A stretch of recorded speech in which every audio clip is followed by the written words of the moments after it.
So you were an international baccalaureate? Oh, I saw you. I see that you saw the high school graduation photo that somehow made its way onto Reddit yesterday. Chat told me about it, but I thought it was just like one of the ones I posted a while ago. I don't know who the fuck found this, because I don't even have this photo. My parents don't even have this photo. This is one of those that I thought would absolutely be lost to time. And should be. But yeah, this was me and Matt back in high school. I don't know where you dug this up. Fucking whose grave you exhumed to find this. Must be Nardwar on the case. But yeah, this is this is why there's not a whole lot of photos of me from this time. Look at me. I look so sad. I didn't know how to pose for pictures or anything, so typically what I'd just do is I'd like mean mug it or just look like I got the worst news ever about my dog passing away or something. So any photo that exists of me from that period has pretty much that same 1,000-yard stare type shit. That's peak Hunger Games era picture right there. Yeah, it's important to remember, only a year after this photo was taken, I made my debut in the Hunger Games Mockingjay Part 1. What a glow up. Changed cinema forever, I know. It wasn't easy, but someone had to do it.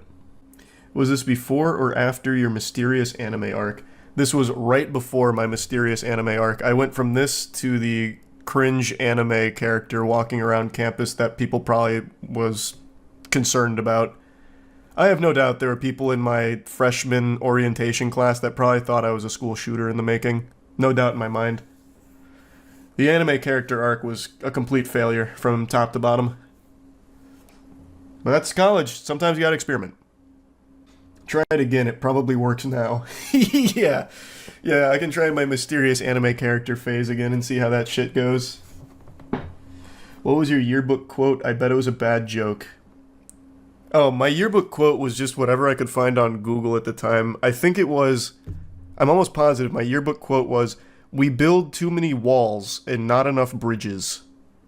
Whoever found it probably just looked up your graduating class and found your classmates' photos. I found plenty of photos of you through Ancestry.com. You look really goofy in them.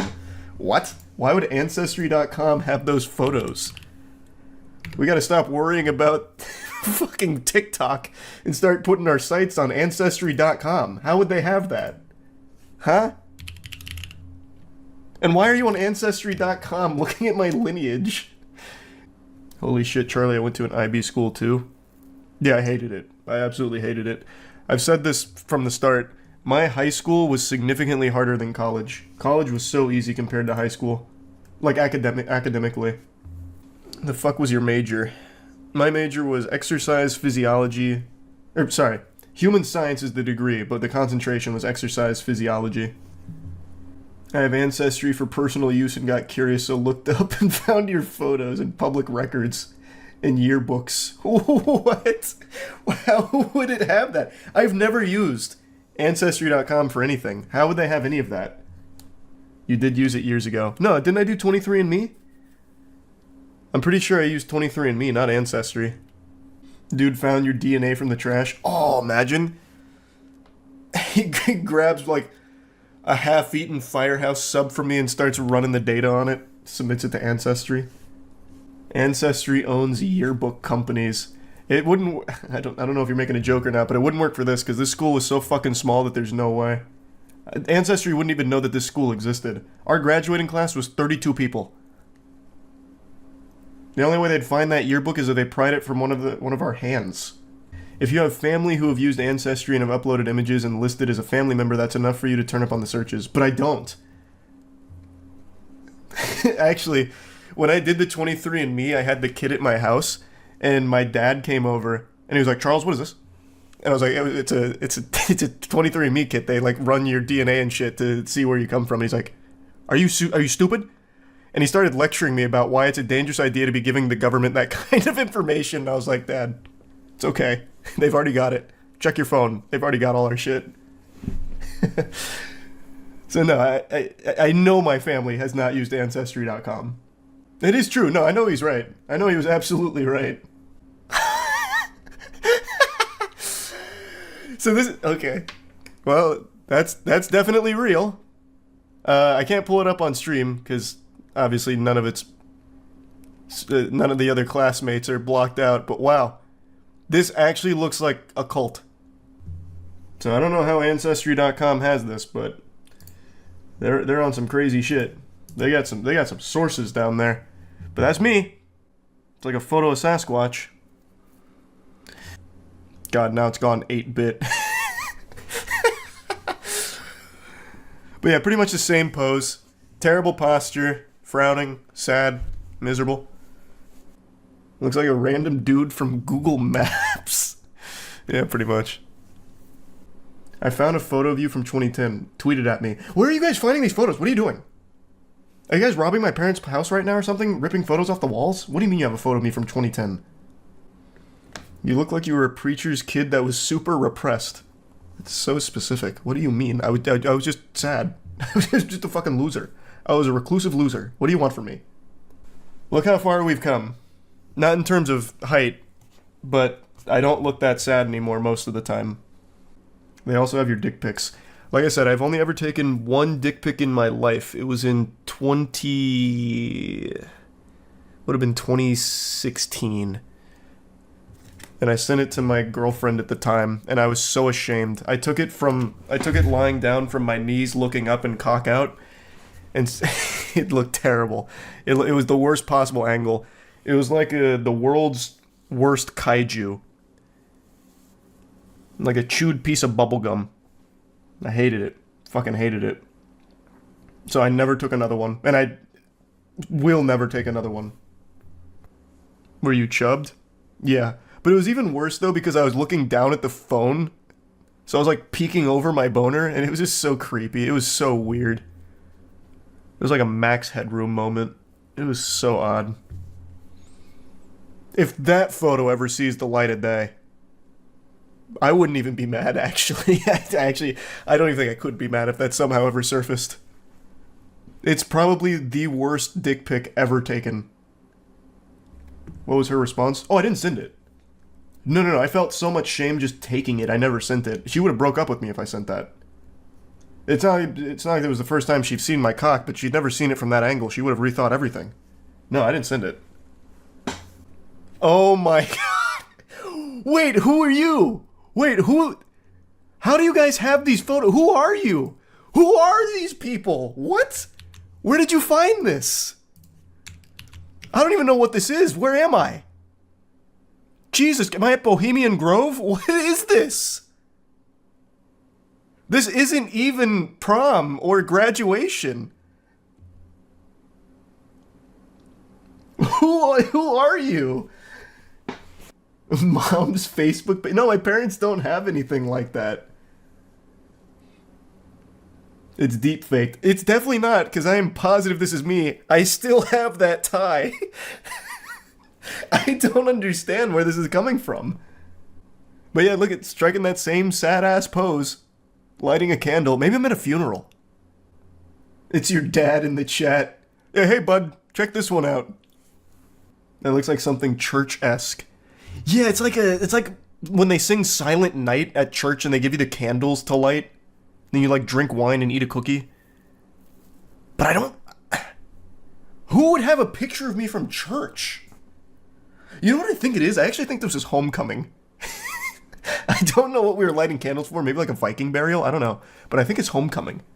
I feel like I would have worn this for homecoming. The CIA took these. Yeah, the NSA. You might be talking to time travelers. Oh yeah, the account, John Teeter. Fucking CERN sent him back in time to take photos of me in high school. Oh, hey, wait. This is one of my high school highlights. I don't know where you are finding these. This is me on the court. I was a menace. Wait, this is so fire. I'm pretty sure this is when I did the up and under layup. So I started up, brought it down, and went right around. I'm almost positive. I think it's that same game. How old are you in this pic? This would have been like sophomore year of high school-ish. But you see, I was balling out. Imagine if you did go to the NBA, you would have had to go up against LeBron and Kobe. And that was the only thing that stopped me. That and that damn collapsed lung. Could have gone pro. Hey, wait. Wait. This finally some vindication. I told you guys I used to be able to jump pretty high. Where are these photos coming from, though? Like, did you talk to my old high school basketball coach? I don't understand where you found these, but yeah, look. I used to be able to grab rim, and that was when I was still like 5'2", 5'3". I used to be able to jump really fucking high. This is me, well, it doesn't have my full extension here, but I used to be able to jump high as fuck. I had a really good vertical. No, they lowered it. Yeah. Yeah, they brought it down for the game. It was the Make-A-Wish. Charlie wants to play on 6 feet hoops for this one. 20 centimeters above ground is not super high. No, this is... What are you talking about? Look where my hand is relative to the net here. I used to be able to grab rim back then. And again, I was 5'2" and 5'3" during this period. They edited the chair out. I'm gonna have to get my vertical back. Fuck you guys. I'm gonna start doing plyos again. Do you have any photos from college? Just my old Tinder photos. And I'm pretty sure I pulled them up on stream before. I took the worst Tinder photos ever. It was diabolical. I should have never been allowed to do that. But those are the only pictures of me from, like, early college. Then all the later pictures from college were just, like, normal ones. But I used to have mutton chops for a little bit. I had a whole mutton chops era, actually. Fun fact, when I lost my virginity, I had mutton chops at the time, which probably worst case scenario because it convinced me to stay with the mutton chops for far longer than any human being ever should. This is pretty cool. This is when I dislocated my pinky after a game of pickup basketball, but you can really see the mutton chops in all their glory. Girl fucked Abe Lincoln. Yeah. My pinky actually never fully recovered from that, by the way. I still can't fully extend it. I didn't get help in time, so it ended up kind of fusing all cattywampus. But the mutton chops, you know, they weren't bad. I'm not gonna lie to you. Like, the mutton chops truly weren't the worst thing in the world. Oh, God. It's important to remember where you came from. This was around the same time. This was my Tinder profile pic for a while. But those mutton chops, baby, they were there to stay. Wolverine. There, here. This was right when I started losing... Well, actually, this is actually kind of deep into my weight loss. I used to be much more meatball-esque. I had the body of a bowling ball. Those eyes pierce my soul. Yeah, it's pretty sad.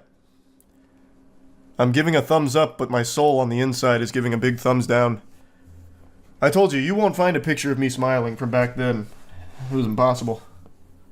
Is this before time skip? Yeah, this was pre-time skip. How old are you? Here I would be about 15.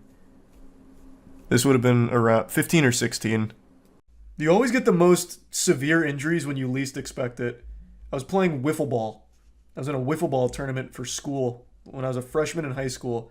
And I was going to first base, just, you know, I'm a fucking 14-year-old kid just going to first base in a school wiffle ball tournament. And one of the kids' dads fucking squares up on first base, plants on it, and blasts me. Like you would have thought he was in the World Series stopping the last runner from the plate. He just fucking knocks me down as hard as he fucking could. And this is a big guy. This guy was like 260. And I broke my wrist on impact. I was so pissed. Like, Jesus Christ, man, it's wiffle ball. It's like that scene out of It's Always Sunny when they just beat up kids. Except this guy absolutely annihilated me. You must have disrespected his son. I don't know what I did, but man, did he defend first base with his life. No, I had a good stride. I was fast. I was approaching first base and slowing down, and bang! I get hit with a fucking cannon. Did he say sorry? I don't know. That I don't remember. All I remember is trying to pretend it didn't hurt. So I didn't cry or anything. I was like, it's not a big deal. I tried real hard, and I legitimately didn't cry. I held that shit in. I was like, it's definitely broken, and I'd really like to go to the hospital. It wasn't compound fractured, but you could still see one of the bones trying to get through the skin. And I was like, it's not, no, it really doesn't hurt. I just know this is going to be a problem if I don't get it taken care of. So let's do something about it. I don't remember what his dad said or anything.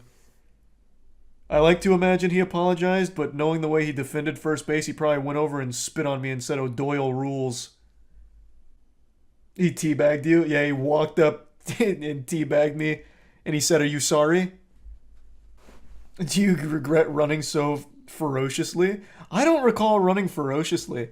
I was just running like normal jogging speed, and then I ran into the brick wall. That man was not to be trifled with on that day. He stood strong. I did not pass. That's probably like the biggest injury I've taken. Like actual injury. You run like an old man? Bro, I didn't used to. I used to be fast. I used to be fast as shit. When I was fat, I was so fast. The second I lost weight, I lost all coordination. I don't know what happened. Show pics. My parents have them. I'll ask for them at some point. I brought one or two up on stream. I know that at some point. Oh, actually, Caleb even... Hold on Caleb's Twitter, I think he posted a yearbook picture from when I was in middle school. Because my parents brought all that to the warehouse. Let me see. I can pull that up. This was 2008. This was not me at my heaviest, but here. Here's 2008. Honestly, this yearbook quote goes so hard too, by the way. Ask not what your country can do for you. Ask what you can do for your country. Fucking patriotic. Jesus Christ. And then in 10 years, I was close. Graduating from USF, living in Tampa or LA, 6'1", a musician or sports player. Like, come on. I was a prophet. I was so close to 6'1". I still might get there too. We don't know. I'm still growing. The quote was just, they made you do a quote. I still remember why I chose this. They made you do a quote, so I just typed in famous quotes. That's all. I wasn't actually like a big JFK enthusiast so much so that I wanted to include his quotes in my yearbook or anything or live my life by his mantra.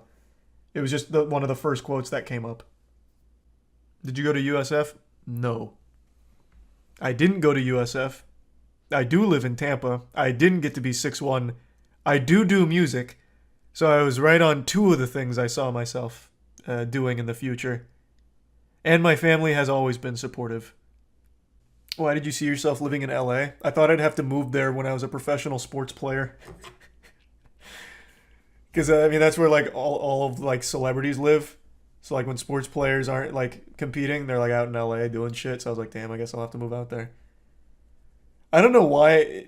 What's really sad is I was in high school at this point. I never actually practiced sports outside of just school-sanctioned events. I never even put in the time. And yet I really believed I would still have a chance. Didn't you play basketball? Yeah, not at a high level though, man. I would legitimately only play basketball, and I played a little football as well, but I would only ever play it during, like, school hours. Like, for our actual team practices. I never went home and practiced more. I never got, like, an outside... I mean, I did get an outside coach for, like, a semester when I started realizing I'm not good enough to make it in the NBA. Like, I started making that scramble to try and get, like, a scholarship offer to, like, a D2 or D3 school. And I was like, oh my god, I'm gonna need like, an extra coach for this. So I did at some point start to scramble for it, but I just never actually even put in the effort. Yet I still believed I'd make it. Yeah, it's that magical time again where Grandpa Charlie comes over, sets you on his lap, asks you what you want for Christmas, ignores it, and tells you old war stories. Today I wanted to take you on a journey, a spiritual quest through the content I posted online when I was 15 years old, when I was just a boy coming into his own, a coming-of-age story of Charles when I was still just coming to terms with the fact that I might not get any taller. And I found some of it today, which put a big smile on my face, and I wanted to share it. Now, as I've said, I've made a couple videos on this, and in those videos I told you all that I made this channel when I was 11. On this channel I had hundreds and hundreds and hundreds of videos that I deleted, both out of embarrassment and out of fear, because a lot of the stuff I uploaded was like music from unsigned rappers like Soulja Boy. Before he had a label, I used to post his songs on my channel way back then. and stuff like that, and I made montages using really popular music, and I was worried about getting striked for the DMCA. So I lit the whole library on fire and pissed on the ashes. I removed hundreds of videos, and I still regret it to this day. I'm still shaking my fist, cursing the day that my prepubescent mind decided that this was the proper course when dealing with a potential threat of DMCA. When my video got picked up by Ray William Johnson, the Q-Op video, I panicked. I thought like all of a sudden my channel was going to be on the radar of like music industry hitmen. I thought there was going to be like assassins coming for me because I used a Breaking Benjamin song in one of my Gears of War montages, so I just fucking blasted all of those things out of existence. And to be fair, I wouldn't be surprised if there are assassins that the music industry sends against 12 and 11-year-olds for music, but I really do wish I just privated the videos instead of just outright removing them, because I have still not found a way to get those back. Hopefully YouTube still has it somewhere, but I have no idea how to access it. But anyway, what I did find isn't those videos that I removed, but I found some of my old Justin TV live streams. That's how long I've been doing fucking content on the internet. I used to stream on Justin TV pretty often. I'd say like 3-4 times a week, and I was around 14, 15 at that time. And brother, let me tell you what, these are some of the finest live stream clips you'll ever see. As God is my witness, I make the claim that these are potentially the best live streaming clips to ever survive the Justin TV purge. Shit, I'm the last one. Critical. We can do oh, shit. Shit. Shit. Oh, shit. Shit. Ah! Damn it, I ran out of ammo. Ah! Split the defense. Split the defense. Hustle play. Go, Critical, buy something. Shit, I bought the same damn gun. I hate this fucking gun.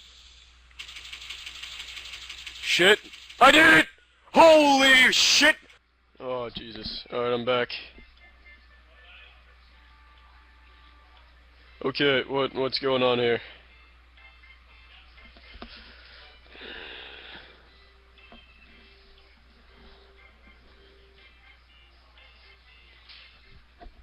Alright, who wants to tell me where to go?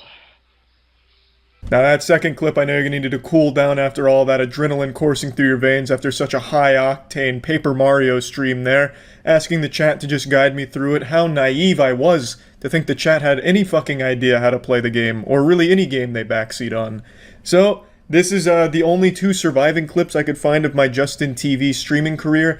I only streamed for like the first half of 2010 and maybe late 2009, I don't quite remember, but I streamed like Luigi's Mansion, a whole bunch of old style, old school games. And I'd really love to see some more of those, but they don't exist anymore unless Justin himself somehow kept the records from my old channel there.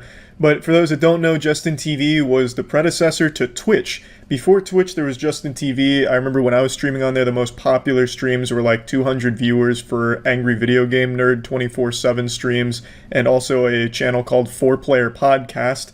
And other than that, it was mainly just channels like mine, where it was like 10, 15 viewers, just playing a bunch of games in almost unrecognizable quality, so you didn't even know what the fuck you were looking at. It looked like snuff films or footage of Bigfoot, but that was just kind of the fun of it. It was just a crazy, wild time for the entire internet when it came to content creation. Now we're in luck, because I got a fucking double whammy here. I'm coming in with both fists. I also found my old GameFAQs posts.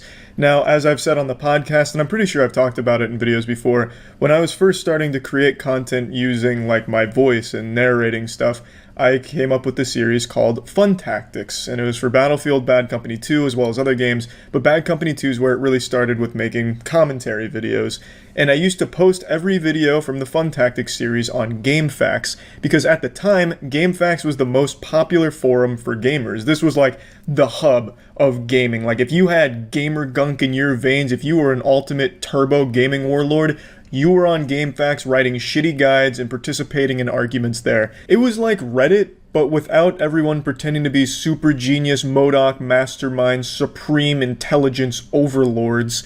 And it was just such a nice trip down memory lane seeing all this, because I thought GameFAQs had wiped all of their old shit from their old unused boards, but I guess for some reason these fossils have survived, which is great to see. Nowadays, GameFAQs isn't as popular as it used to be. I think there's only like 4 or 5 active users anymore. I really don't know. I don't know who's still using GameFAQs or what for, maybe to buy and sell drugs, but I haven't really heard anyone talk about it in a long time. But I gotta tell you, going back and visiting it feels so good. So let's go ahead and take a look at some of these bad boys. Here they are in all their glory, all of these incredible fun tactics posts. Oh, goodness gracious, still the best fire to ever drop on the Bad Company 2 GameFAQs board, I would say. Now, I scrolled through a lot of these reading some of the comments because I was looking for one guy in particular, and I talked about it on the podcast.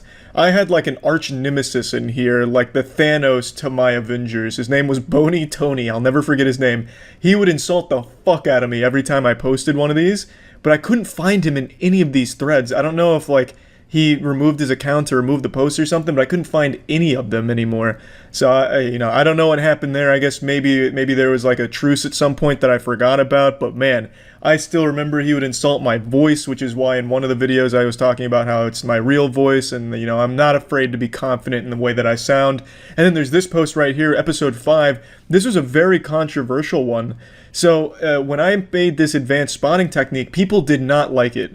I don't remember exactly what happened, but I know people were really upset because I wasn't actually helping the team at all. I was just kind of standing still and just making a mockery of it. And I gotta fucking tell you, they held my feet to the fire. I was thrown to the wolves, it felt like. They did not like the video, and I felt terrible. I felt horrible. I removed it and came up with a different fun tactic the next day. It was rough. They were eating my asshole for lunch. I wish I could see the video, because like I said, I don't actually remember what I did in it. If I had to guess, I imagine I was using like a tracker dart and shooting a teammate, maybe? Because at the time, I know I hated recon players that just camped in a bush sniping. So I guess probably what I would have done is just taken the tracker and shot my own teammate with it so the enemy could see them, which would make sense with the title, but I don't know for sure. I'm just spitballing because that sounds like something I would have done in Bad Company 2 back then. That would be my guess. But yeah, anyway, that was definitely the most controversial fun tactic video I ever made, and just seeing these posts again is such a fucking joy. It's just, man, what a crazy time on the internet back then. I think this is every surviving artifact from my early days on the internet that I could find. I really do hope at some point I can get access to the old deleted YouTube videos I had, because fuck, I want to see those so badly. I had AMVs and shit, I had montages, I had 1v1s, it was fuck, I really want to see all that shit again. And there were boner jams galore in those videos. I had boner jam after boner jam in those montages, and I don't remember a lot of those songs. So I'd like to hear those songs again too, like shit. I mean, hopefully those still exist somewhere on like some dusty old crusty ass YouTube server somewhere that I can eventually get access to, but for now can't find them, and I just wanted to share this shit with all of you because I thought it was a really cool trip down memory lane and just a little journey to the past. And yeah, that's about it. So yeah, I've got a secret, and I'm not afraid to share it right now. Much like Bruce Wayne keeping his Batman identity a secret, I've got something that I've been keeping from you. And you're not going to believe me when I tell you this, but it is the truth. I used to be a virgin. Not only did I used to be a virgin, I used to be a turbo virgin who was extremely proud of the fact that he was a virgin. In my early college years, I used to brag about being a virgin to anyone that would listen. I was like those dudes that stand on corners with the sign saying the end is near, just talking about doomsday. I was that with virginity. And every day was virginity day for me. I made a video talking about this a little while back, about how I used to brag about being a virgin. I really went hard on that being a core part of my identity in my early college years. When I did talk to girls, I would treat it like I was on Shark Tank and I was pitching my virginity to them like a business that they should invest in. It was very sad and pathetic. But I figured I'd share a few more stories from this era of my life, this arc in the Charlie anime, because there's some real golden nuggets in there that I think maybe a few of you could learn from. Though I don't imagine too many of you watching this right now think virginity is cool or something worth bragging about all the time, unless of course you're trying to be a pastor or teaching abstinence at a high school or some shit as like a sex ed teacher. But anyway, I wanted to share a couple of these stories. So the first tale from the compendium of Charles White's virginity stories is actually one that I shared on a stream recently. It was my sophomore year of college, 2014. Five Nights at Freddy's is the hottest shit, just came out. We've never seen anything like that. Our assholes blown wide open by Five Nights at Freddy's. It was a dark and stormy night, and my roommate had a girl over. It wasn't anyone romantic, they weren't together, they weren't, anything at all. It was a friend of his from high school who came down to party at the university. I did not go to a party that night. I stayed in the dorm room watching cartoons. After the partying had ceased and everyone had their fun, my roommate went to bed, but she didn't. She sat on the couch and watched whatever cartoon I was watching at the time. I think I was watching Justice League or some shit, so you know she was wet. And she just started talking about how much fun she had at the party and eventually asked me why I didn't go with them. And I tried to play it cool. I said, I had better things to do, and if I had a cigar, I would have lit it in that moment right there and just blew a big fucking puff. I was really trying to be suave about it, but the reality is the reason I didn't go was because I wasn't invited. It was a very low-key party, and this was when I still wasn't super familiar with my roommates. They were probably afraid I'd crawl on top of one of the tables and start trying to lead like a virginity chant, like, raise your hands if you're a virgin. Oh, just me? Even better, something weird. So they didn't ask me to go, which is why I wasn't there.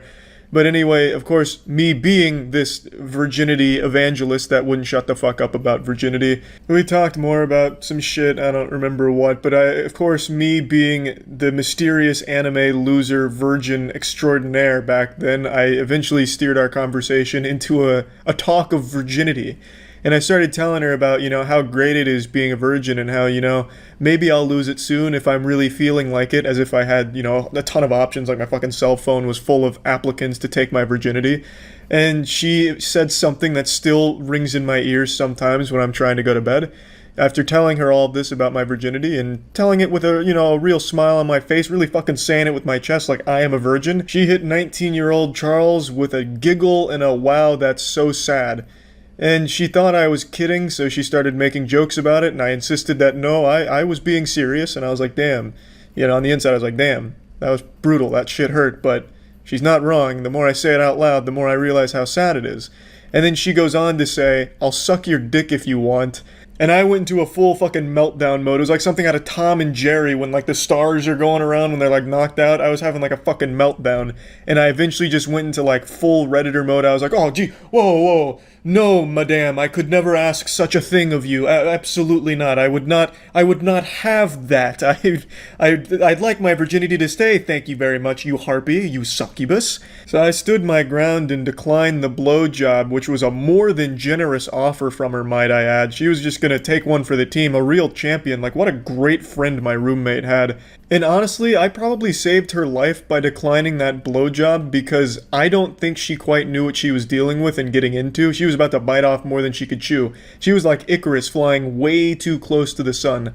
If she did give me that blowjob, I would have blasted an unholy cum shot at an unreal velocity that probably would have pierced the back of her throat and gone out the other side. It would have looked like she got hit by a fucking sniper. My wiener had never even been accidentally touched by a human female. The closest thing my cock ever got to a girl touching it back during that time was when a girl accidentally hit me in the balls with her criminology book when we were standing up from the table in the classroom. So if she blew me, I would have busted a nut of biblical proportion, a dangerous nut. So really, I made a noble decision and saved her life by declining that.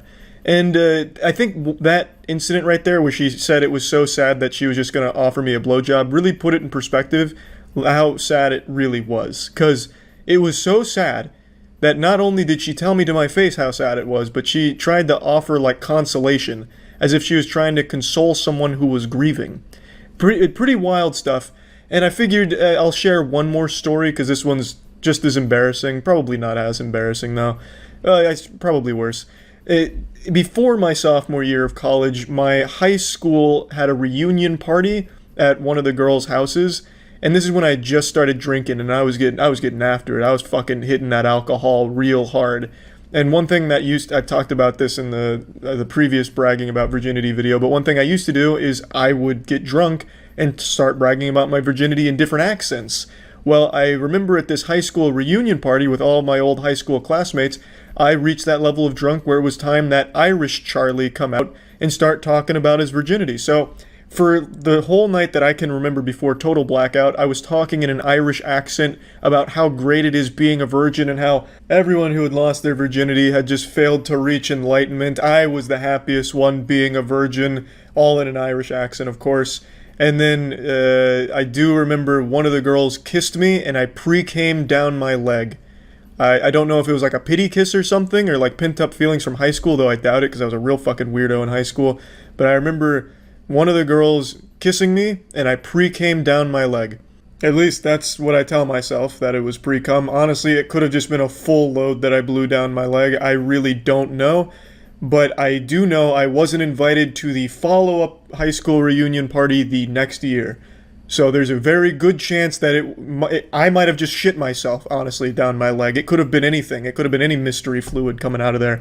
And couldn't tell you. But yeah, just a couple more tales from this time where I thought bragging about being a virgin was cool. Again, the lesson to take away. Bragging about virginity is a weird thing to do. So yeah, probably just avoid that. Don't do that. That's it. See ya.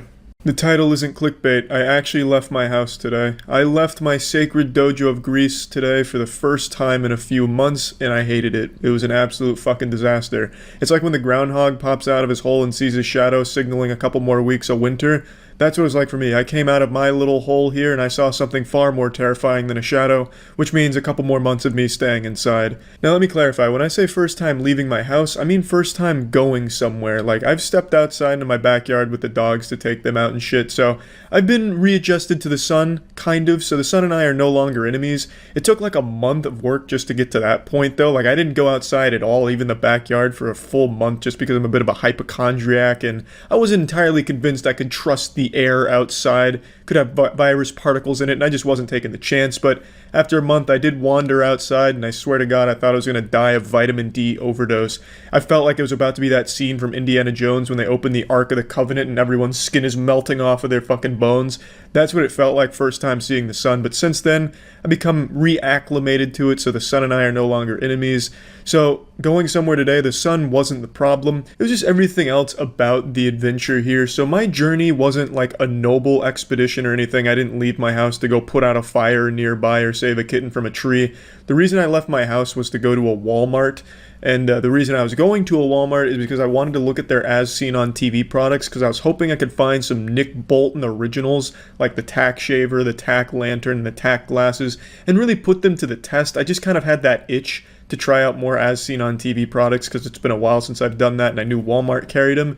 And you know, for as seen on TV products, I decided, you know what? It's worth the risk. I'll make this journey for this. Just like Moses, I decided I was going to climb this mountain and get the 10 Commandments and bring them back down for the people to enjoy. But instead of 10 Commandments, what I was getting from the top of the mountain was tactical shaving devices and tactical glasses and shit. So not quite as cool as 10 Commandments, but still something that I felt was very important. And now, I decided to look it up. The last time I even started my car was March 15th, and I know that because the last time I left my house to go somewhere was March 15th to go see the movie The Hunt. And from then until today, my car hadn't been started a single time. It's gotten no exercise, shit's getting out of shape, and it just overall not feeling very well. I'm actually surprised it even started today at all. It's just been waiting for over 2 months now just for any amount of action that wasn't coming. And then today I said, you know what, you're off the bench, let's get you in the starting lineup, and they answered the call. My car started up with no problems, I threw on my mask, and I was ready to rumble. The trip to Walmart was pretty odd because there were so many cars on the road. I was led to believe that it was going to be like a ghost town if I went outside, like fucking going through Chernobyl, but that wasn't the case. The traffic was the same as I remembered it so long ago the last time I ventured outside. So I feel like nothing has really changed outside in society except for me not being a part of it anymore, which made me feel kind of like an outcast, like that kid that sits alone at the middle school lunch table. But that was the first thing I noticed. When I actually got to Walmart, things were very different there. They had it like caution taped off as if it was a crime scene with a chalk outline on the ground from a murder that happened over Yu-Gi-Oh cards or something. It looked really intense and intimidating. They had like 5 kiosks outside. I don't know what the little stands were for. I didn't want to have any like actual close contact with a human being. I wanted to avoid my own species as much as possible, so I didn't investigate. I really can't imagine. Maybe they were selling like fucking lollipops or something, or maybe it was the Girl Scouts parents or some shit selling, I don't know. But there was a bunch of little kiosks outside that I have no idea what purpose they served. Almost everyone was wearing a mask, which made me feel like I was back in my college freshman year going to a rave where everyone used to wear these masks with little skulls on them. And there's also just a really good handful of people that weren't wearing a mask, which I found odd because the people that weren't wearing a mask were the people that I felt really should, or most likely at least would consider, because they were all predominantly older people, and then a couple people that looked like they were on some kind of alcoholic binge and like stumbling over themselves. So I felt like the people that weren't wearing a mask were the people that really should have at least thought about it, but I mean, I'm not their parents. They can make their own decisions. I just thought that was something interesting. It was when I finally got into the Walmart where things really started to go south for this whole adventure here that I'd chosen to go on. So going inside is when things really opened up. I immediately made my way to the As Seen on TV products stand, I suppose, and I didn't find any tack devices. Not a single Nick Bolton certified tactical tool, and I searched multiple times. I even went to the kids department. Not that I think Nick Bolton's tactical devices should be in the kids department, because these are tactical tools for tactical guys. They aren't children's toys. They're extremely dangerous for tactical situations. I mean, I swear to God, Nick Bolton's probably going to be selling tactical C4 just in case. So they shouldn't be in the kids department, but I wanted to make sure no stone was left unturned. I wanted to make sure that I checked everywhere thoroughly to find Nick Bolton's tactical devices. And it was when I went to the kids department that I saw my first little skirmish. There was two mothers, neither of which were wearing a mask, and they were getting into it a little bit. There was a verbal argument, which I love to hear. I do love public freakouts, and I kind of had an expectation going out today that there was going to be something like that, just because everything I've seen online from it. And I was lucky enough to at least kind of encounter one. But in my head, it was a much bigger deal than it was. In reality, they were just kind of arguing about something. I don't know what. I don't know if they knew each other, but they were arguing. Maybe they were arguing about not being able to find Nick Bolton's devices. I have no idea. But since we were in the same aisle, I was right next to it. And to me, I was starting to panic. Like, my blood pressure was starting to skyrocket because I was like, fuck. They're arguing, there's going to be saliva flying all over the place. What if one of them's sick? Now I've put myself in between a bullet and a target because we're sharing the same row. So in my head, I'm hearing this argument and I'm just picturing like fight night, like in a boxing match, you know, in the movies where it's like a slow motion punch and their head turns and the sweat's flying all over the audience like it's SeaWorld in the Splash Zone. That's what I was picturing. So I was hurrying up my investigation because I started panicking, worried about this invisible enemy that could be coming my way down the aisle. So I got the fuck out of there. I went back to the As Seen on TV stand. I didn't see anything, so eventually I just said, it's not here, and I got out. So as I left the glorious Walmart limp-dicked and sad, I walked back to my car, and that's when the actual fucking disaster of the day happened. I got fucking swarmed. Well, swarmed is an exaggeration. There was a single wasp that tracked me from the Walmart to my car. It was like fucking stalking me, waiting to make a move on my wallet. So this wasp fucking attacked me when I was about to get in the car, and when I say attacked, it landed on my head and freaked the shit out of me. So I was freaking out, like slapping at my head, and then I accidentally slapped my own fucking mask off onto the goddamn ground, which now that's ruined. I can't ever touch that again, so I left that there. And I'm fucking battling this fucking wasp, getting into my car, and now I'm exposed to the outside elements. I've lost my radiation suit because my mask is on the ground. This wasp will not leave me the fuck alone. I can't get my car open because I keep fucking fumbling the unlock on my keys. So it was just a true upsetting time that made me feel like I had just been brutalized. The wasp must have sensed my weakness and it was shaking me down for my lunch money at the car. It was fucking mugging me right there in the Walmart parking lot. And that's when it really set in on me, like, this must have been a sign. Like, Charlie, you shouldn't be outside yet. Give it a little more time to marinate and then you can go outside later. This is me telling you, stay inside for now. And I took that at face value, so I will be staying inside again at least for a couple more weeks or something, because that wasp attack that fucking compromised my safety, that was enough for me to say, all right, that's probably enough. That's probably my one journey for the next month or so. So I'm back inside, and I just wanted to share with you my experience of my first time going back outside into society. And yeah, what a remarkable experience it was. I got nothing in return for it other than traumatized by a wasp. I really fucking hate wasps. Always have. Wasps really suck ass, so fuck wasps. And yeah, that's about it. See ya. Today, I was hit with a flood of nostalgia. During the official podcast episode we recorded today, Jackson brought up old stories he used to write with his friend about naked bananas that he'd draw cock and balls on. He called it Banana Family or some shit like that, but it was basically just bananas with their dicks out. And it reminded me that when I was younger, I used to write stories and shit like that too. So I asked my mom if she kept any of them, because I remembered a few, and she found every single fucking story I wrote, and I'd like to come in here and share them with you, because I could have very well have been the next Stephen King. Like, I got some real Alan Wake shit here.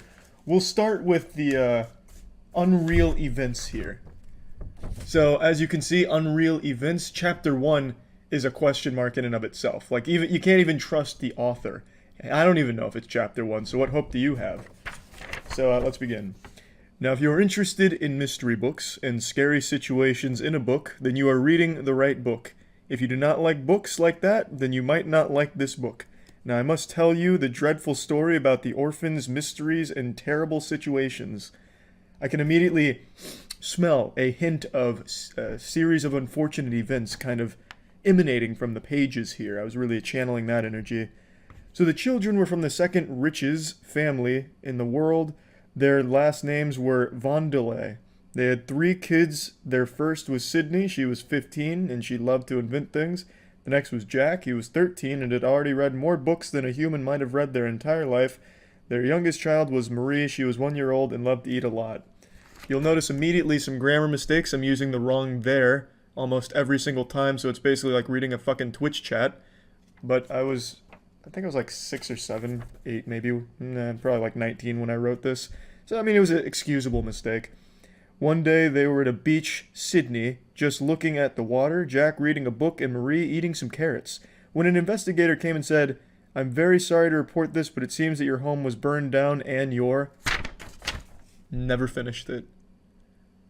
I know, that's a fucking shame. I really hooked you in there with that teaser for it, but I never got to finishing that one, unfortunately. Probably a cease and desist from the series of unfortunate events, guys. But I tell you, if I had finished that, that could have been a banger.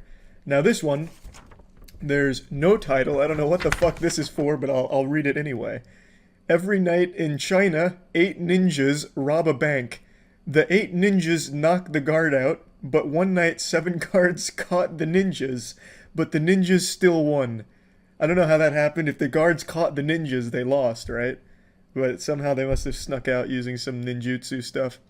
Escapides, 1 more guard, saw the ninjas stealing, and he targeted to fight, but he lost, and the ninjas escaped. The next night, the 8 ninjas robbed the same bank, and this time they were ready. The fight went. I had this bad habit of coming up with a great gripping introduction, but never following through on the actual meat, which is a goddamn shame. We're gonna get into some horror here. Here's my ghost book. As you can see, some pretty solid ghosts. Little clip art here. It looks better than half the shit on Tumblr, if I do say so myself. So let's dive in. Ghosts. A big ghost. A little ghost. Naturally, yes. A happy ghost. That is one ghost feeling some intense jubilation. That is a very happy ghost. I haven't read this yet. I wrote it, but I don't remember it from fucking 20 years ago. I'm gonna guess the next ghost is sad. We'll see. It's stuck together. Just accidentally like came on this or something. A sad ghost. What do you know? A scary ghost. I'm not trying to put the fear of God in you or anything. I'm not trying to scare anyone, but just be warned, it is a bit frightening. Boo.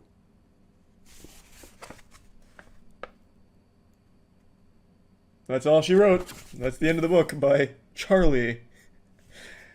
So those are like 3 unstructured ones, but then we get to some actual fully fledged stories, finished top to bottom, inspected by some of the finest literary masterminds the world has ever seen. This one could have been the next Magic Treehouse series. This is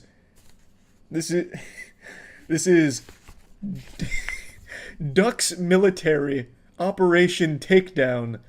The operation was so covert, I couldn't even write anything about it without going to jail. It's a blank introduction, because it is that fucking secretive.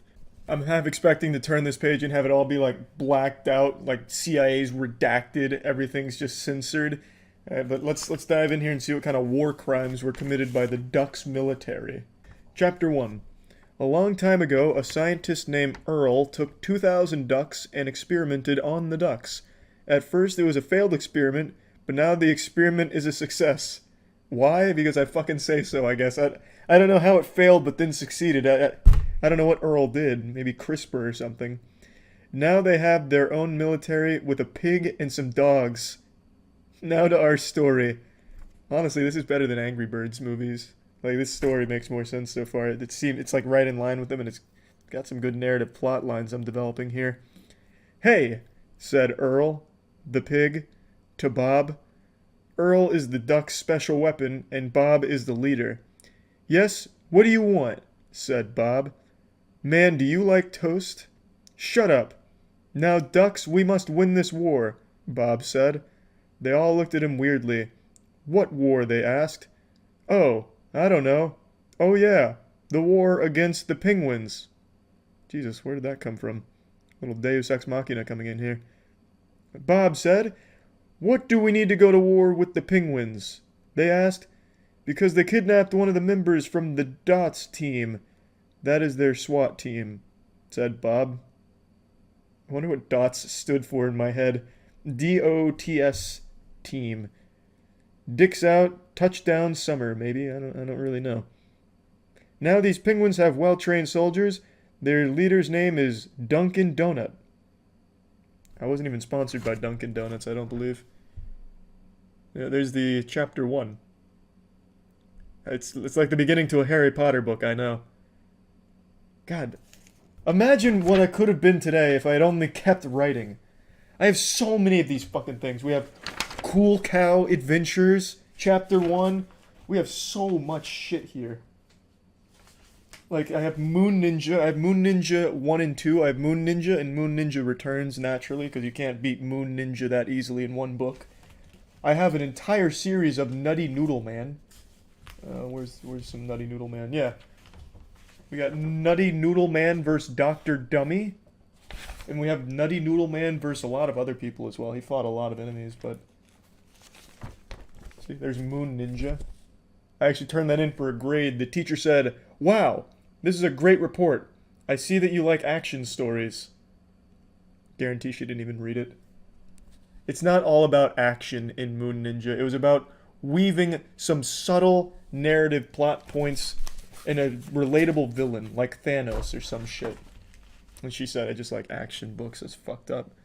But anyway, yeah, there's a ton of fucking stories here. I'll probably read most of them on the podcast because that was kind of a topic, and now I have a lot to bring to show and tell for the next time that comes up. So I just wanted to share with you a few things and let you all know I could have been a fucking prolific writer, but now we're here instead, which I'm fine with because maybe the world wasn't ready for Duck's military operation takedown. But yeah, that's about it. So yeah. I don't think I've ever shared a story about myself so embarrassing that it changes the way you look at me. I've shared a lot of embarrassing stories with girls and shit that I've had in the past, but nothing that's so goddamn game-changingly cringe-inducing that you vomit and think less of me until today. I was trying to think of a story that I wanted to talk about because I wanted to tell a really embarrassing one today, but I wanted to like amp this shit up to like the highest fucking level I could. So I was going to my past, of which there's a myriad of embarrassing stories to choose, but I wanted to find the perfect one. And then I remembered something that made me sick to my goddamn stomach, so I can't wait to share it with all of you. So to preface this happened in high school.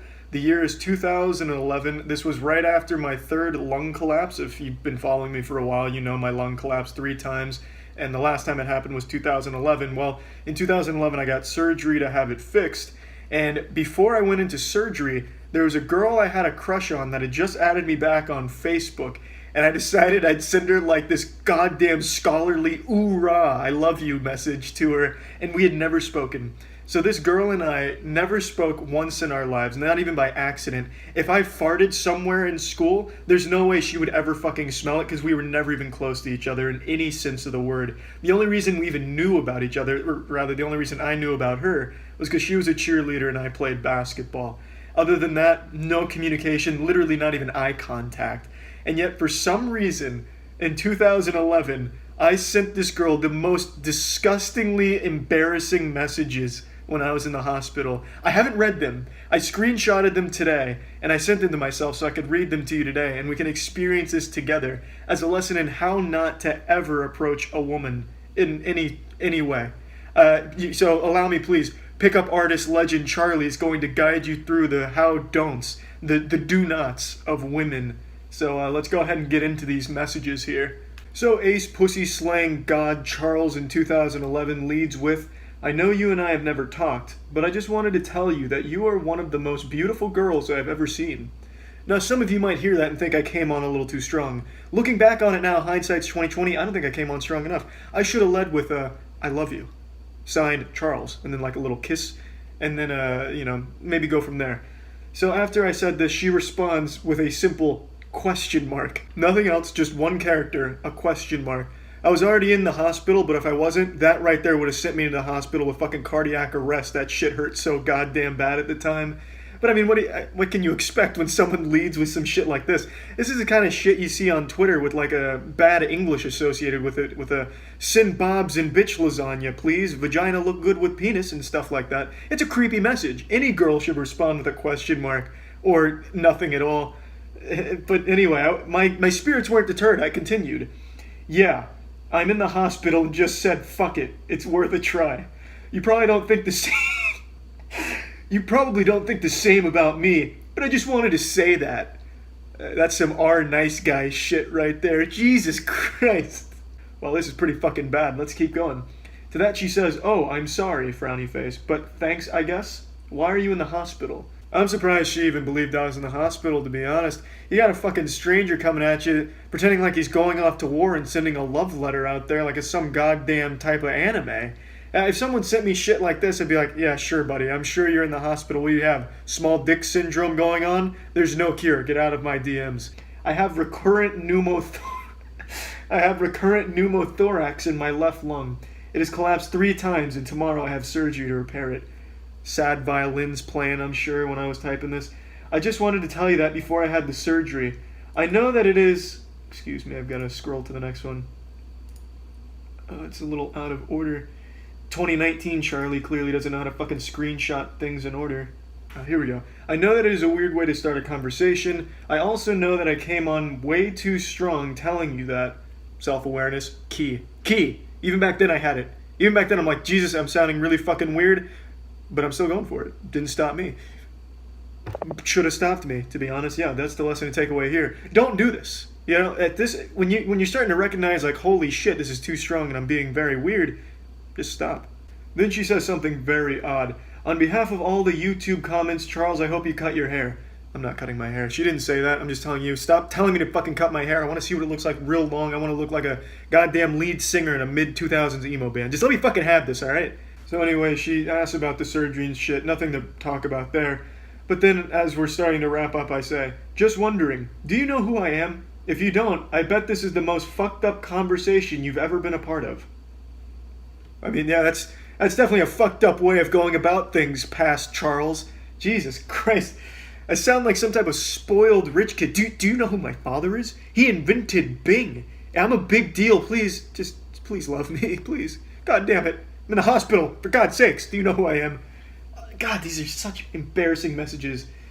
She says, haha, no, I do know who you are. Like, I've seen you, but that's it. Yeah, I mean, yeah, that sounds about right. I was a very odd guy, odd looking too. I had this really weird my hair looks like shit now, but back then I had an even weirder hairstyle where I shaved all, like the side, the back, and the top of my head, like it was a one with the clippers, but the front was about as long as it is now. So everything was pretty shaven except the bangs. So yeah, I was a fucking lunatic. It'd be hard to forget it'd be hard not to see me and make fun of me. I was one step shy of like a trench coat fedora wearing fucking loser in high school. I really was. So yeah, it makes sense that she at least remembered what I looked like, because I looked like a goddamn fucking psychopath. So to that I said, oh, sorry, I bet this is weird for you, huh? The only way to make things like this not weird is to keep saying, yeah, this is probably weird, right? That way it's, it takes the tension off. It's like, oh, he's saying it's weird, it can't be weird if he keeps talking about how weird it is. All right, it makes sense. Like, pretty much every fucking line I say in here is about how weird it is, and yet I keep going. To that she says, I don't mind at all. So then in closing, this is my finisher. This is my Mortal Kombat fatality, my big grand finale here. All right, cool. Maybe when I get out of here, we can talk more so I can get to know you a little better. I'm not as weird as this conversation makes me seem. You know. Little pro tip to the ladies: don't take someone up on that offer. They most likely are pretty fucking socially inept. I certainly was, 100%. We never talked after this. I can't imagine why. But we never spoke or anything. Nothing ever came of this, unsurprisingly. However, I'm sure if we did, I would have been still just as socially inept talking in person as I was on the Facebook Messenger. So the lesson, ladies and gentlemen, don't be weird. That's always the advice I give to someone going into college and shit. Just don't be weird. Don't be super forward. Don't be super out there. Just be normal conversations. Let things, simmer, develop, sniff things out. Don't just come in there guns blazing, fucking jerking off. I love you. Do you love me? Like, come on. Come on, 2011 Charlie. I look back on shit like this and I'm like, Jesus Christ. I never recognized how bad I was until, like, you get older. So, it's a pretty embarrassing story. Maybe it's not as embarrassing for listening to it, but for me, recollecting on this, it's fucking bad, man. Like, Jesus Christ. That girl was probably scared for her fucking life, thinking I'd be tossing pebbles at her window late at night at like 2 a.m. Hey, did you think about me in the hospital? I'm alright now. You want to talk? Shit, man. Well, that's the end of the story. Another nice tale for the compendium of awful interactions I've had with women, all of which being my fault from my past. So, yeah, fuck yeah. That's it. See ya. So tell me again about how you almost ruined Christmas with that fat shit. A classic Christmas tale as old as time itself. Well, this one goes out to all you Christmas enthusiasts out there. Gather around your fireplace, put on your best bathrobe, and just cuddle on up as I tell you this timeless tale. A tale Dr. Seuss would be afraid to tell you, but I'm not. I go where Dr. Seuss never would. So, I'm not a religious man by any means. I've seen Rick and Morty. I've been wubba-lubba-dub-dub to enlightenment. Rick Sanchez has opened my third fucking eye, But Tiana's family is moderately religious, so they go to church every Christmas Eve. And I was very hungry, so before then, Tiana had brought me, I guess, whatever the fuck she found in the dumpster on her way home. It was just like 2 pieces of burnt charcoal and mulch that was slapped between stale bread and covered in motor oil. But I ate it. I was so hungry I'd eat the asshole off of a farmer. Not that farmers have notoriously filthy buttholes or anything, but it just serves to illustrate that I was extremely hungry at that given time period. So I ate the sandwich. Upon finishing that unholy abomination of what some people would call food, I suppose, I could immediately feel a fat shit cooking deep within my rectum that was going to send 2018 out with a bang. I only wish I had more time to evacuate my ass before going to church, but we were cutting it close. We were down to the wire in the 4th quarter, and I didn't have time. We needed to get to church because the service was at 4, and it was like 3:35 when I finished eating whatever she pulled up from the soil on her way home. And I knew that this was probably going to be how I died. I thought it was going to be an absolute disaster. It felt as though God himself was exorcising my asshole.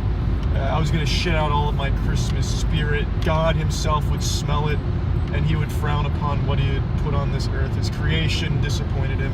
My shit was going to be outrageous, biblical, and it was going to be in the house of the Lord, a holy place. But for just a moment, I let the devil into my colon, and it was rearing its ugly head. Lucifer was going to infiltrate that church, and his portal was my butthole.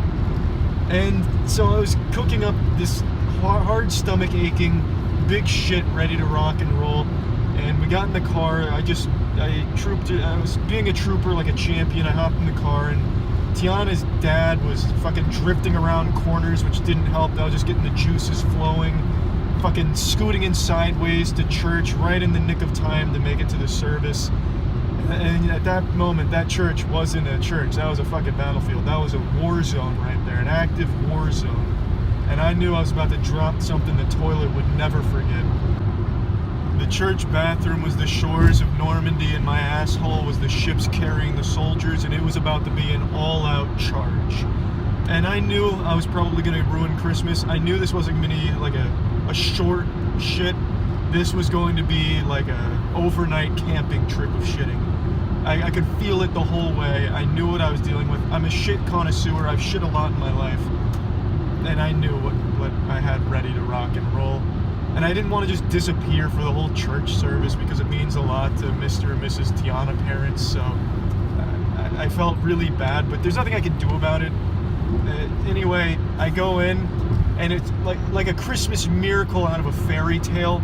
the second I sat down in the pews with the church manuscript or the schedule, whatever the fuck is going on, the basketball roster, whatever the fuck they talk about Christmas Eve for church, as soon as I started reading that, I didn't have to shit at all. The Lord pulled the shit from my colon for just that moment, and I made it through the entire service without taking a fat shit. And that's how Christmas of 2018 was spared in the Pennsylvania area. And how many songs did you sing at church, Charlie? 0 songs. I'm surprised the church wasn't singing to me. Hey, he did it. He didn't fucking poop himself over there. Yeehaw! Holy night. Silent sharding over there. Welcome to another riveting story time from my compendium of social ineptitude. Today's story takes place during high school when I thought breakdancing was the dopest shit. I used to think breakdancers were society's alpha males that couldn't walk 5 steps in public without falling penis first into a consenting vagina. So what I wanted to do is I wanted to learn to be a b-boy, an ultimate breakdancing Chad to impress girls. Keep in mind, this was about a decade ago, so there was movies coming out that focused on breakdancing and how cool it was. The one that had the biggest impact on me was called You Got Served. That movie was like my Eye of the Tiger. I would throw that shit on religiously to get myself pumped up and motivated, start pumping testosterone into my dick like, yeah, alright, I'll start serving people soon, I can do this. So I'd watch a shitload of shitty Expert Village tutorials on breakdancing till I got to a point where I was like, I'm confident, I can do this in front of people now and it'll be really cool. Spoiler alert, I was never actually good at it and it was never cool, but that didn't stop me. Every single school dance function from probably freshman year of high school to senior year of high school, I would be that fucking sociopath on the dance floor during the first song, busting it wide open. You know, like at all the dances like homecoming and shit, the first song nobody's on the dance floor because it's not cool? Well, I'd fucking cherish that moment. I would charge that dance floor like a football team storming the stadium field. I was all about that first song life. And this was during the time where The Jerk was popular. Well, not really. It was kind of on its way out anyway. But I was still trying to hold on to that glory of The Jerk. So I had this little routine that I would do at every dance function, every single fucking one of them. And unfortunately, I still remember kind of the beginning of it. So I'm going to give you a little sneak preview of what it looked like.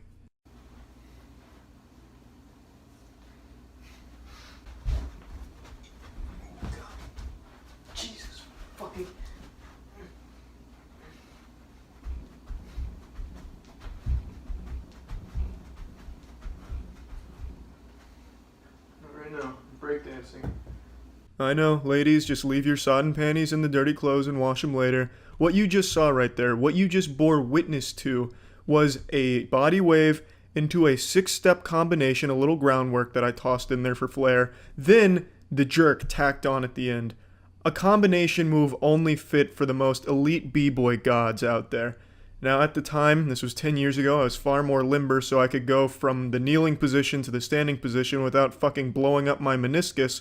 Now is a different story. I can't exactly do it as well as I did back then, but in a nutshell, that's kind of what it looked like back then too, honestly. And let me tell you, it wasn't cool. I don't think that routine I came up with will ever be cool. If I'm wrong, please, some b-boys out there, make it better and send it to me. I'd love to see how that could possibly be improved, because in my eyes, that's as good as breakdancing gets. And they didn't appreciate it. So my high school just didn't really have a taste for the finer breakdancing things because no girls ever thought that was cool, surprisingly. And let's fast forward. So I do that at all the dances. It never really got me anywhere or anything, and I never changed the routine. That was about the extent of it. That was my breakdancing prowess on full display. That was me sailing at full mast, full erection, red alert, and nobody gave a shit. It wasn't cool to them, and it clearly just objectively is not a very good routine. But let's fast forward to senior year. I'm still doing that routine, and I finally worked up the courage to ask a girl for her number, and she humored me by actually giving it to me. She was clearly not interested, but that didn't stop good old b-boy Charlie from trying. So in order to try and get her genuinely interested in at least like kissing me on the cheek or asking me to tie her shoes or something romantic like that, I would send her videos of me doing routines like that. But I didn't have any friends to videotape that because no one was that close to me. In fact, I don't think any of my friends would do that now because it's just embarrassing. So what I would do is I would have my dad take videos of me doing breakdancing like you just saw. Except by senior year I was a little bit better. So I was able to do like kind of head spins. I couldn't do like a head spin without supporting myself with my hands. So I could kind of just like walk my head around very slowly. And I would have my dad videotape that. It'd be like a 2-minute video of me just walking my head around slowly like that on the floor. And I would send her that. And she was such a fucking sweetheart. She would send me things like, "That's so cool," or "Rad." Just, man, it was pathetic. Genuinely pathetic. So I'd continue to do this. And then she stopped replying. That's how that story ends. So, in a nutshell, I still think, power moves and breakdancing are cool as shit. I can't do them. My body just wasn't made for that type of activity. But I respect the men who can, and I still think that's cool. But the lesson here is, if you're not good at breakdancing, don't try. Don't use it to impress people. Definitely don't do it at parties or at bars or at school dance functions or anything. Just keep it to yourself. And definitely don't have your father videotape them, because that's equally as embarrassing. And trust me, I wasn't shy about telling her who videotaped that. I said, "Look at what my dad just filmed me doing," like it was some type of candid photo shoot or shot. So, the lesson here, just, don't be a fucking idiot, I guess. There's really no lesson here. I don't think there's a lot of people out there that are trying to breakdance to impress girls in 2018. Now it's all about your Fortnite wins. But even if there is still that splinter cell of dudes out there that are blood, sweat, and tears pouring cum into the breakdance art, make sure you're really good at it before you show anyone that shit. Trust me. It'll save you a lot of embarrassment. See ya. Anime is a word that inspires confusion, fear, and boners. On the surface, it's just another form of entertainment, but what it actually is a weapon. And like all weapons, there's the potential for misuse. This is the story of how I misused anime in my first year of college, and potentially led the entire student body to believe that I was some type of fucking lunatic who was one bad Naruto episode away from crashing his car into the side of the on-campus gym. It all started in high school. I was pretty reclusive, I didn't go out much, but I did watch a lot of anime, and it taught me two very important lessons. The first being, the power of friendship is the strongest force in the universe that not even God himself can compete with. Friendship probably led to the Big Bang creating our fucking universe. The second lesson being, the mysterious guy is always the coolest guy that big-titted girls want to fuck, and smaller-titted girls want to fuck. And I really took that lesson to heart, and I super shouldn't have. Absolutely not. But I did. And what happened is, as I graduated high school, I realized that college was my chance to really reinvent myself and change what people think about me, my perception, because no one knows about me. In high school, everyone knew me because I went to a small school, so I couldn't exactly just kick down the door one day sporting a leather jacket and riding a Harley Davidson and have everyone think I was super cool all of a sudden. They'd probably just think I was possessed by the spirit of a 40-year-old father going through his midlife crisis. But in college, nobody knew me, so I could be anything I wanted to be. And man, I wanted to be the anime mysterious guy. And holy shit did it lead to a very embarrassing and lonely first year of my college. So my college anime opened up with an incredible season opener, just a beautiful introduction. On move-in day, the literal first time setting foot in college soil, being an adult, a full-grown, full-hairy, penised adult on a college campus. On move-in day, I had my dad helping me. And going to my dorm, moving in the elevator, there was a girl and her father who were moving in there on the same floor. And my dad was talking to her dad and her a little bit. I didn't say a word. I was too cool to say a word. My dad tried to throw me into the conversation. So he asked me a real softball question that even a toddler could fumble his way through. I don't remember exactly what he asked me, but it was something like, "Oh, are you excited to move into this dorm, Charlie?" And I'll never forget my response because I remember this verbatim. I said, "I can't talk about that, Dad." I don't know why I said that. I guess in my head I thought that she would think that was super fucking dope, like I was some type of super secret agent that can't talk about his opinions. But really it just came across like, wow, this is a guy that I should be afraid of.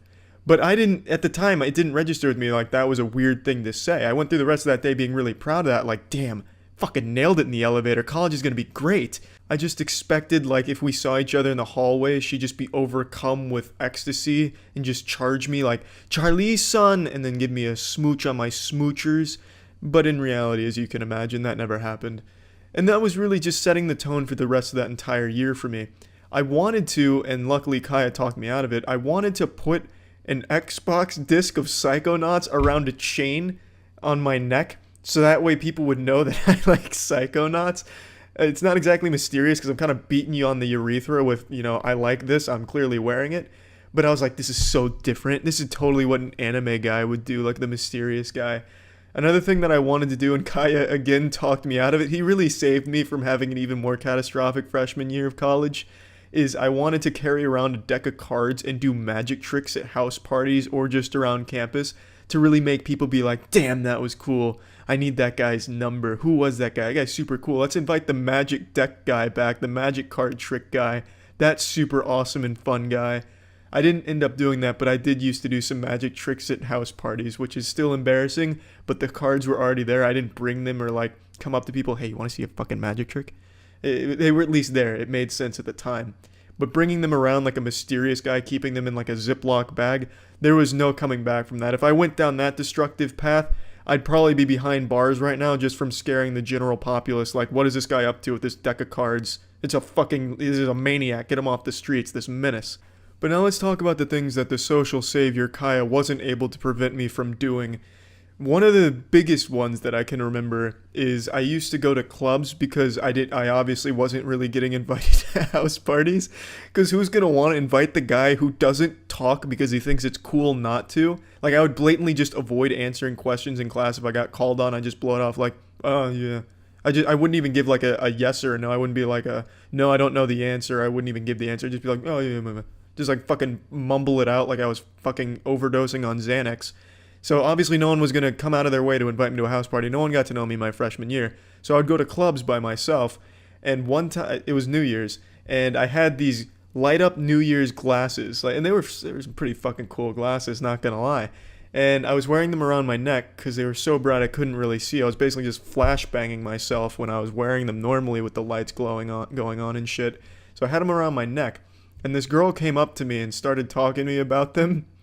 And instead of like answering any of your questions, I was playing it the same way I did everything else. I just didn't say a word. She said something about my glasses, but she fucked up and called them a necklace. She said something like, I like your necklace. That's a cool necklace. They're glasses. How dare you fuck that up? But anyway, I just disregarded it and I stared at her blankly. Like a fucking robot whose programming just malfunctioned, or I just fell asleep standing up. But she kept trying to get me to talk to her, get me to open up. That goddamn hero, that trooper, she just kept really trying to pry me open, but it just wasn't happening. Getting me to talk and not be mysterious in my freshman year of college would be like trying to open up a dumpster and not have a wave of shit hit your nostrils. But she kept trying. She pulled out her shirt saying, do you like my shirt? And it said something like, short girls know how to have fun or something like that, or something to that extent. And I glanced at it and then I immediately went back to staring at her without commenting on the shirt or even saying a word. I didn't make a noise. I didn't even make like a caveman grunt, like a Tim Allen. I didn't do anything. I didn't make a single audible noise. So I was basically just a fucking statue there. She tried again. She said something else about my necklace, and this time it must have just struck a chord because I remember I pulled them off of my neck slowly and I put them on my eyes, and then I flicked them on the next setting, which was like this intense, glowing, like strobe light shit, like some blinding, banging strobe light shit. And then she walked away. I still didn't say anything because I just put them on my eyes and then turned that setting on and kept staring at her. So I don't blame her for walking away. And that was really when it hit me like, maybe being the mysterious weirdo isn't going to pay off. But I still committed to it. I still kept going past that. That was New Year's, and we still had another 5 or so months of me being an odd, weird, anime-inspired, mysterious loser. There's really no other big events that really stick out to me. Just a bunch of small stuff that I kept doing throughout the entirety of my freshman year. Like if it was raining and everyone was like, oh fuck, it's raining and I forgot my umbrella, I'm just gonna wait it out. I'd walk right by them, just kind of like wiggle my way through them, and then I'd just walk out in the rain like I didn't give a shit, like I didn't even know it was raining. Like I'd pull out my phone, much to the detriment of my phone, just be like, oh, rain? Too mysterious to feel rain. I really don't know why I ever thought walking out in the rain looking like some kind of dumb asshole would be cool or mysterious, because it doesn't fit either category, but that was another thing I'd partake in almost every time it rained. The only other big event that I can really think of, one that I still think about and it keeps me up at night and really haunts my boners to this day, is when I took an art therapy course towards the second semester of my freshman year. I don't remember exactly what it was. It wasn't art therapy, but it was something similar. It was just an art class basically where you express yourself. And I thought it would be amazingly mysterious and really get girls' panties super fucking wet, just sodden panties being tossed at me. Is every assignment I tried to make it as dark and bland as possible. So one of the assignments being, what do you think of your friends? You were supposed to do one about 12 friends. You make a drawing to represent each friend. And for mine, I did the same thing for all of them. It was a black box. I don't know why I don't know what at all was my thought process with that, but I just did 12 black boxes to represent all of my friends, and when I was supposed to present it, I gave them each a name, and I did name 12 friends. I'm kind of more acquaintances. I didn't really have any like super close friends or anything, but I did name 12 people that I knew and who also knew of my existence. And that just made me seem like I belonged in an insane asylum looking back on it. But at the time, I was like, oh, girls love the troubled artist, the mysterious troubled artist. This is beautiful. There's going to be tears in their eyes. I already know it. I'm going to get an A on this project. Spoiler alert, I didn't get an A because she thought I just blew it off and goofed on it. So I got a D because I at least turned something in. But even still, I drew 12 black boxes. That's some shit that you see in a horror movie. Like when the weird kid's scribbling shit on paper in a black crayon, and then you find out that the kid's actually a demon.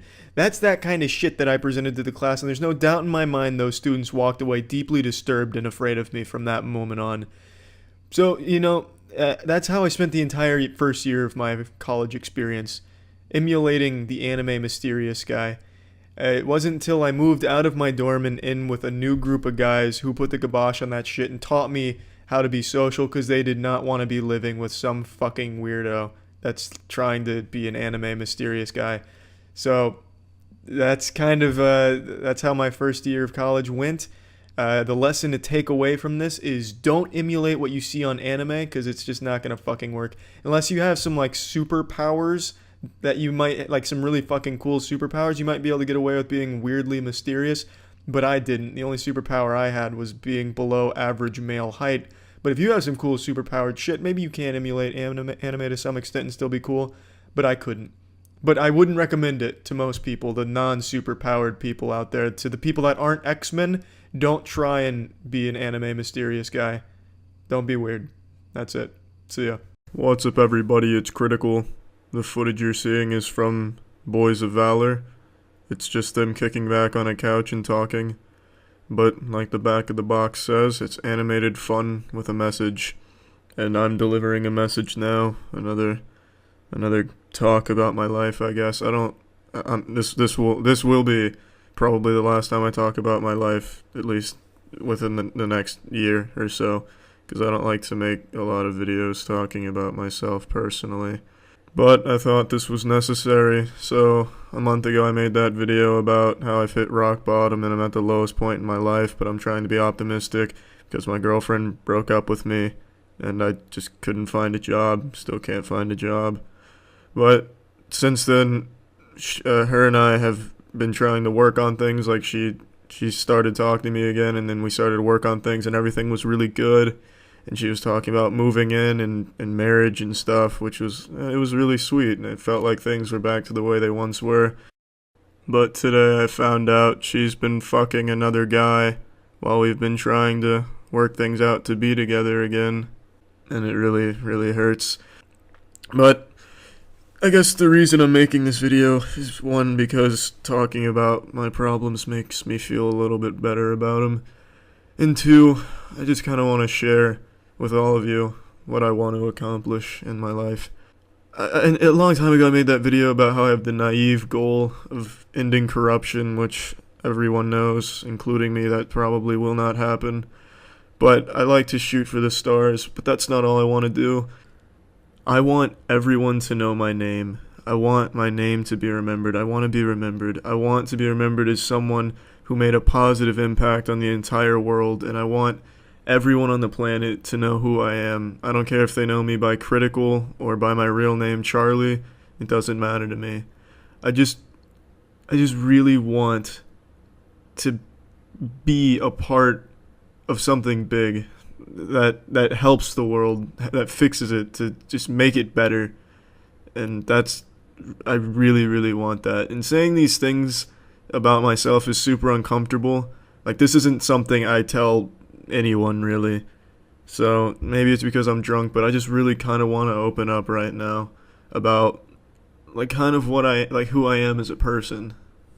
I have these huge goals that just seem impossible to be met, but with all the support all of you give me and all the emails you send me, it just means so much, and it really makes me feel like I can actually do the things that I want to do with my life. And that just means the world to me. So thank you all so much. And now, the other couple things I wanted to talk about in this video is how I live my life. Because, I'm talking a lot about myself right now. I might as well just say things I've never said before, So I live my life in a way where I want every single day to be memorable. I want to, like in 5 years, I want to look back and be like, oh yeah, I remember exactly what I did on September 20th at 5:06 a.m. I probably wouldn't get the time, but I want to be able to be like, oh yeah, I remember September 20th of 2015. Like, I just want every day to be memorable. And that's what I shoot for. Obviously, I don't always succeed at remembering every day. Like shit, I don't remember what I did yesterday, for instance, or at least not entirely. But that's what I want. And another thing that I do for my life is I never, go through a day without trying something new, I guess, or trying to improve something, like juggling. Bitch, give me some fucking balls and I will juggle the shit out of them, even though I'm pretty bad at it. But I still practice. And dancing, I dance like a fucking madman, even though I'm not that great at it. But I will do that SpongeBob footwork shit. I can't exactly do any body waves, at least not very convincingly, because my elbows fucking flail around like a scarecrow. Thus meaning they're very stiff. That's what I'm trying to say. So I'm not very good at that move, that maneuver, that witchcraft, that voodoo. But, I still try and learn it, because I want to be able to do a lot of cool things, go out to a club. Everyone just form a circle around me. I'm doing head spins. I'm going in. Oh shit. Yeah. Just going, being able to do a lot of things. Alright, now this video is getting kind of long, so I'm going to wrap it up, but I want anyone watching that might be at a low point, feel beaten down and defeated, like things aren't going to get any better for them. I want you to know that I'm right there with you at that low point. But believe me, things really will get better. As hard as it is, even for me right now, you gotta stay positive and just hope for the best and surround yourself with people who care and just do new things, meet new people, and things really will get better. And sometimes even the worst situations can lead to something extremely positive that you might not have achieved if you hadn't gone through that pain. So at least that's how I think. So I just kind of wanted to open up a little bit. I mean, I've been doing YouTube for 7 years now, and nobody knows shit about me. I mean, fuck, I just dropped my first name, which is something I never thought I would do, but that's all I'll do. I'll never do face cams. No fucking face cams. And no last name either. But yeah, that's it. See ya.